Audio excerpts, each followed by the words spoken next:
सर्वप्रथम सर्वांना जय शिवराय.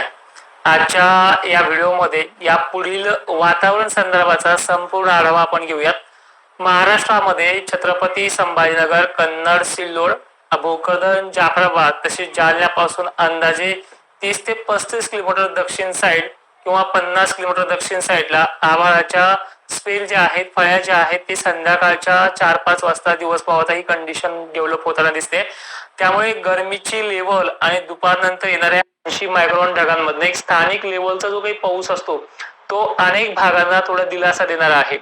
यामध्ये मंठा जी साईड आहे, परतूर साईड आहे, काही ठिकाणी घनसावंगीची उत्तर जी साईड आहे, ठीक आहे, घनसावंगीसाठी हा अंदाज नाहीये, पण जी घनसावंगीची उत्तर साईड आहे, तळेगाव, त्यानंतर हिसवणपट्टी जे काय आहे त्यांना ती साथ मिळू शकते, जी कालही मिळाली, आणखीन आजही तिथे तो चान्सेस आहे.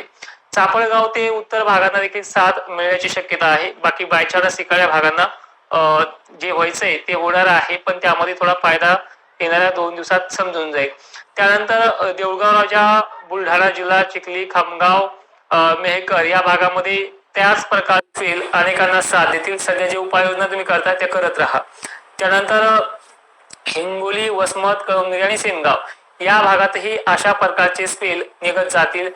दिवसाआड ही स्पेल वाढत जाण्याची शक्यता आहे, कारण की गरमीची लेवल पाहता आणि त्या भागांमध्ये 4-5 वाजल्याच्या नंतर पहिले आभाळ बंद व्हायचं, आता ती सिस्टम वाढणारी आहे.